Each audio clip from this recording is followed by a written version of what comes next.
Queridos irmãos e irmãs, sejam bem-vindos ao canal Espiritismo, Estudos para a Vida.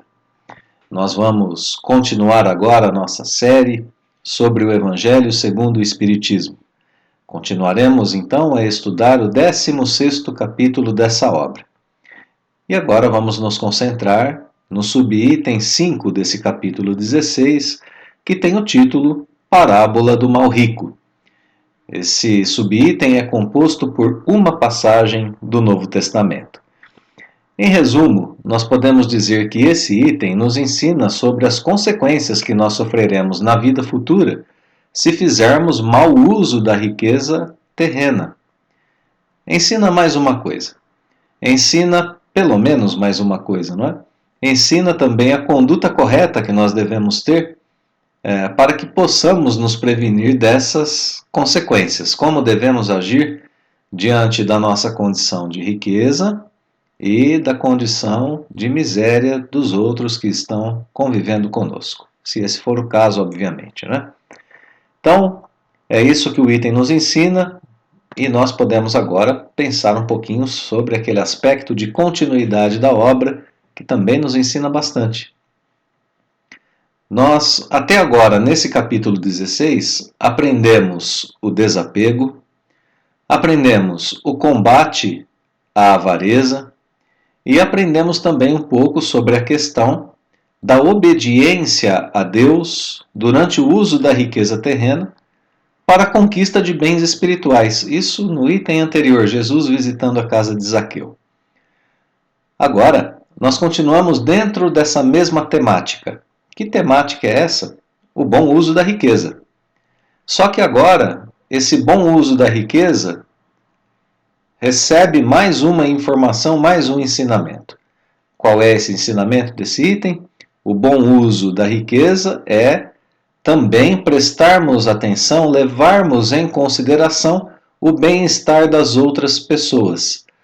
Ou seja, o bem-estar daqueles que não possuem, não têm recursos materiais e que poderiam ser aliviados se recebessem alguma coisa daqueles que possuem esses mesmos bens.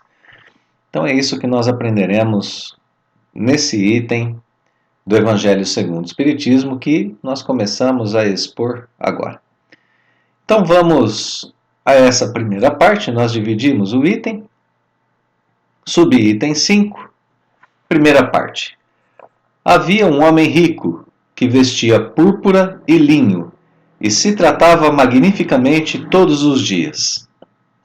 Havia também um pobre chamado Lázaro, deitado à sua porta, todo coberto de úlceras, que muito estimaria poder mitigar a fome com as migalhas que caíam da mesa do rico. Mas ninguém lhe as dava, e os cães lhe vinham lamber as chagas. Ora, aconteceu que esse pobre morreu e foi levado pelos anjos para o seio de Abraão. O rico também morreu e teve por sepulcro o inferno. Quando se achava nos tormentos, levantou os olhos e via de longe Abraão e Lázaro em seu seio. Vamos ler melhor, né? E via de longe Abraão e Lázaro em seu seio. E exclamando disse essas palavras: Pai Abraão, tem piedade de mim e manda-me Lázaro, a fim de que molhe a ponta do dedo na água para me refrescar a língua, pois sofro horrível tormento nessas chamas. Bom, então nessa primeira parte a gente tem os elementos da parábola contada por Jesus. E esses elementos, os elementos das parábolas de Jesus, sempre apontam para coisas do mundo espiritual. Então a gente precisa prestar bastante atenção nos elementos que estão envolvidos, porque aqui sim nós temos a riqueza terrena, nós temos a vida terrena, e nós temos as consequências disso tudo no plano espiritual. Então olha a situação que a gente tem. Nós temos um homem rico que tratava a si mesmo magnificamente, tratava a si mesmo muito bem. Se vestia de púrpura e linho. Eram vestes luxuosas para a época, né? No entanto, ele tratava Lázaro com desdém. Ele não se importava com Lázaro. A situação desse homem que vivia deitado à porta da casa, né? desse homem rico, e que era doente, tinha úlceras, provavelmente lepra, né? Que muito estimaria matar a fome, né? Diminuir a sua fome com as migalhas que caíam da mesa do rico. Mas ninguém dava nada a ele, mesmo estando ali à porta desse homem todos os dias, né? Então Lázaro tinha só um desejo: diminuir a sua fome, mesmo que fosse com migalhas. Então, nessa primeira parte, o texto mostra, a parábola de Jesus mostra a condição de dois homens enquanto vivos, encarnados aqui na terra. E depois, como desencarnados. Aquele que era doente na terra está nos braços, no seio de Abraão, foi levado pelos anjos ao seio de Abraão. Abraão é considerado o pai do povo judeu. Por isso que quando o rico vai conversar com Abraão, ele fala pai Abraão, não que ele fosse pai desse homem rico, mas pai do povo judeu.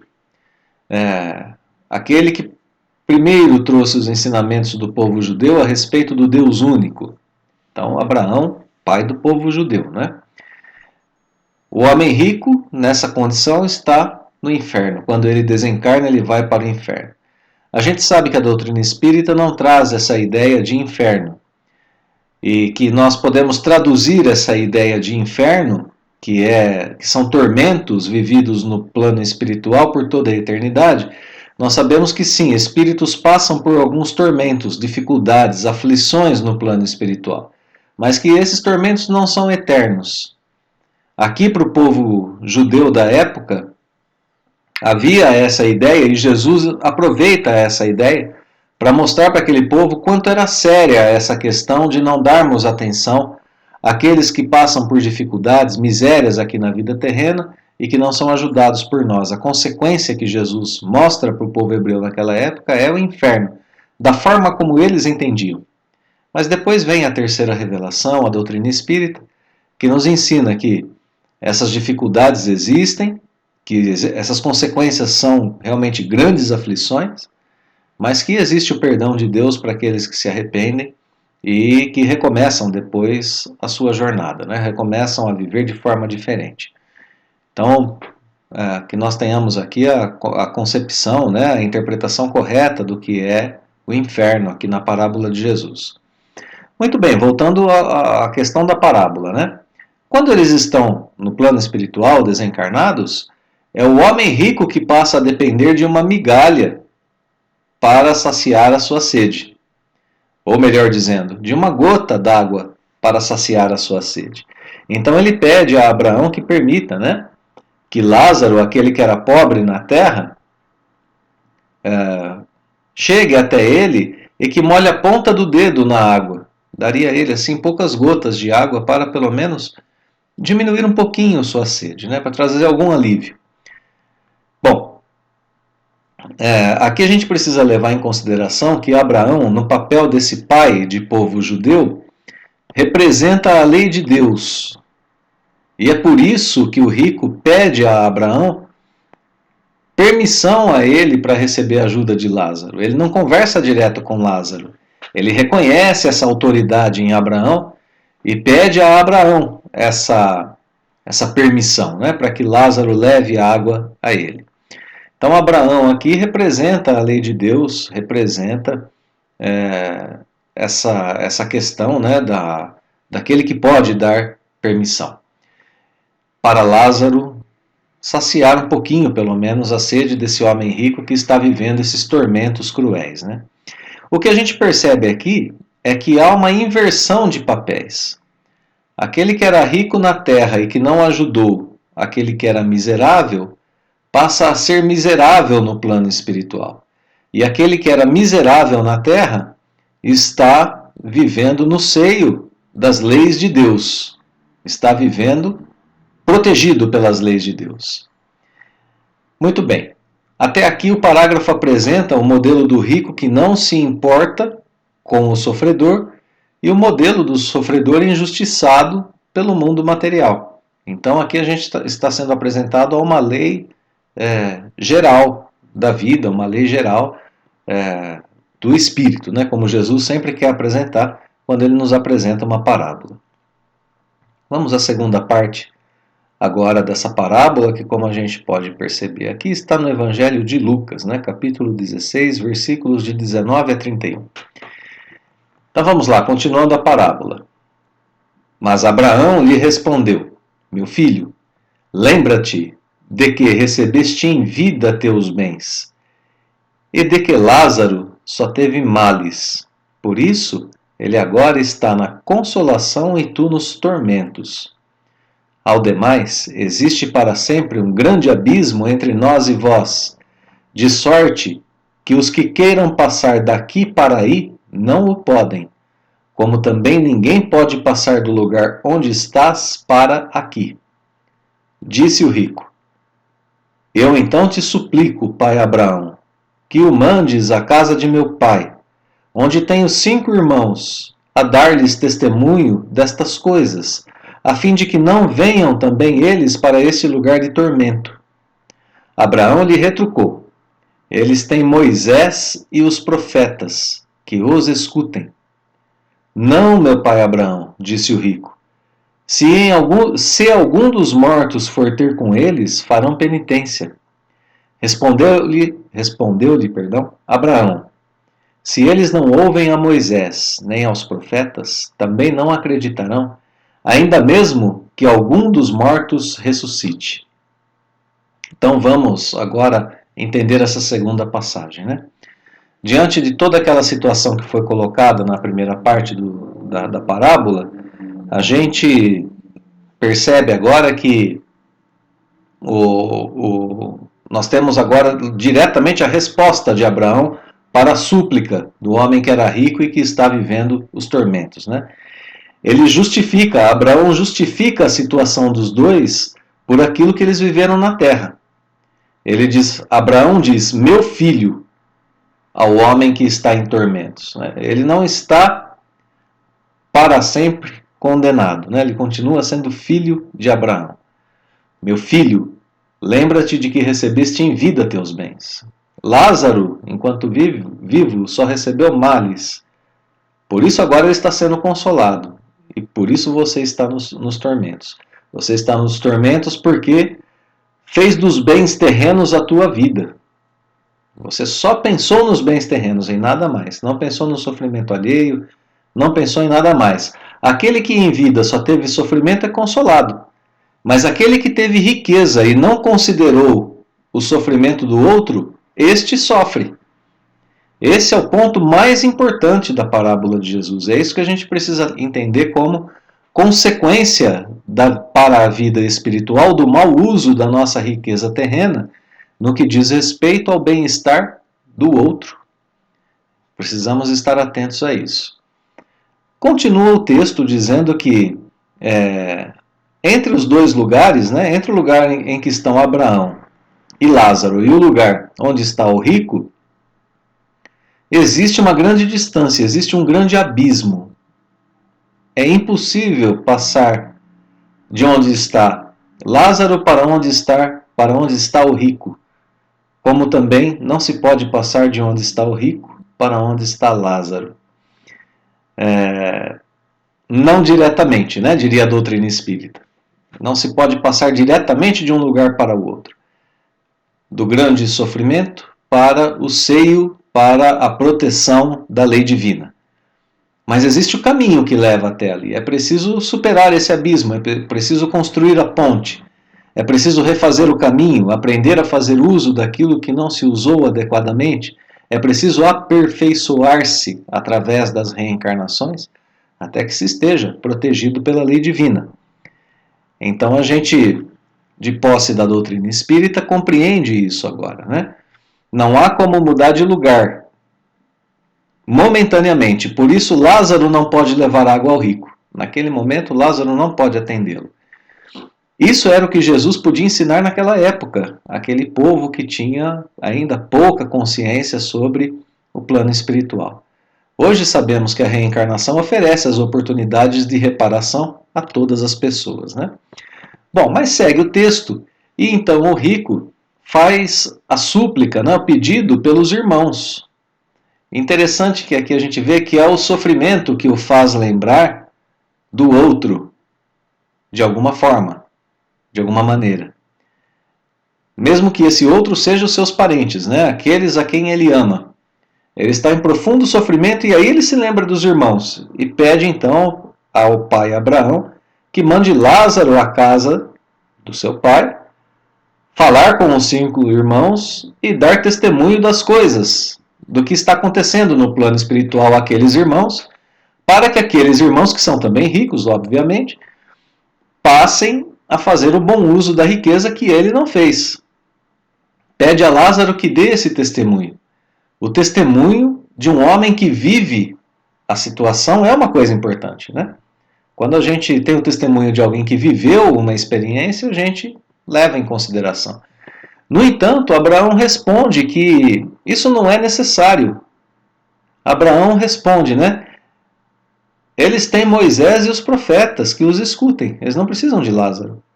Lázaro está aqui, agora protegido pelas leis divinas. Está conchegado no seio de Deus. Seus irmãos, eles que vivam com o que a vida terrena pode oferecer nesse momento. Moisés e os profetas, todo o Antigo Testamento que era já de posse do povo judeu, né?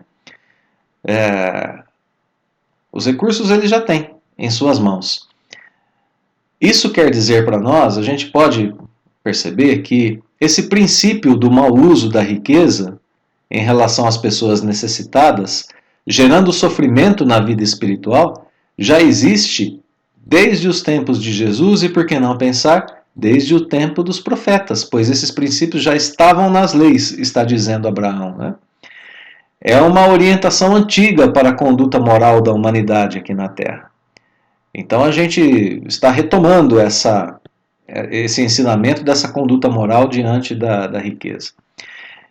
E uma última coisa que é interessante a gente notar no texto é que Abraão diz que se a pessoa não segue as leis divinas, se a pessoa não segue Moisés e os profetas,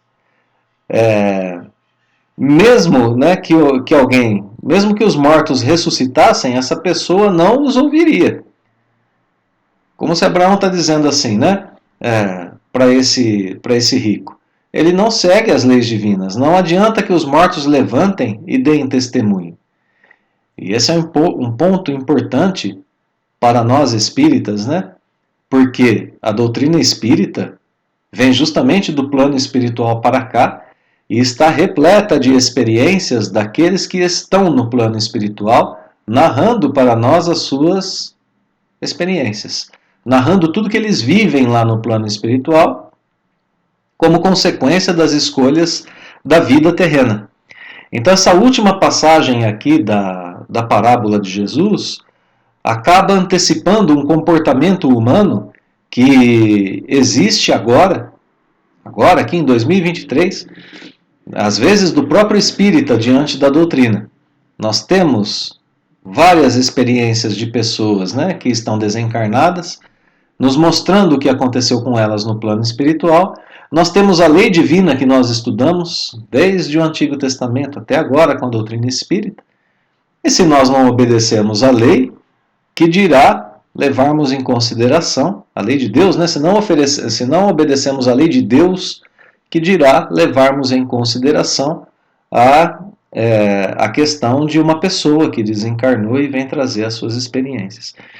Então, um alerta para nós espíritas, né, nessa situação última aqui da parábola. Então, a parábola termina com a explicação da situação do mal rico e com a advertência aos ricos que ainda estão no plano material, aqueles que ainda estão aqui encarnados no planeta Terra. Então, aqui a gente termina a parábola com esse contexto, né? Fechando assim com um resumo muito rápido, é aquilo que nós dizíamos, né? As consequências para a vida espiritual do mau uso da riqueza aqui no plano material. Vamos concluir o nosso estudo lembrando, né? Abraão no texto é a voz da lei de Deus. Essa voz diz claramente que é preciso fazer bom uso das riquezas terrenas para que o espírito tenha paz na vida futura. É preciso empregar algo de nossas riquezas em favor dos sofredores. Riquezas em todos os níveis, né? A gente sempre lembra nessas passagens do Evangelho segundo o Espiritismo que todos nós temos algum tipo de riqueza aqui na Terra, algo muito valioso para nós e que faz parte do contexto terreno. Isso também deve ser colocado em proveito das outras pessoas.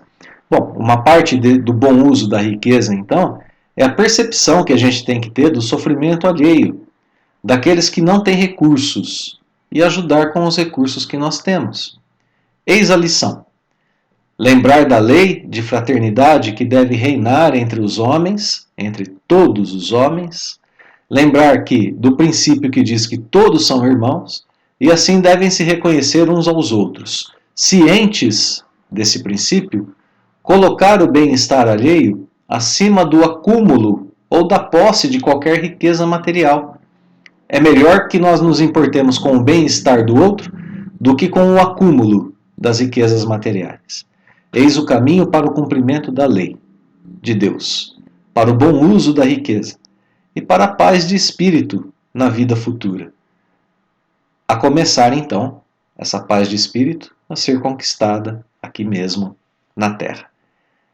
Então, queridos irmãos, queridas irmãs, nosso profundo agradecimento pelas visitas aqui aos vídeos do canal, pelos comentários, pelos likes. Nós estamos realmente muito agradecidos pela frequência com que vocês têm estudado conosco a doutrina espírita e estudado o Evangelho segundo o Espiritismo.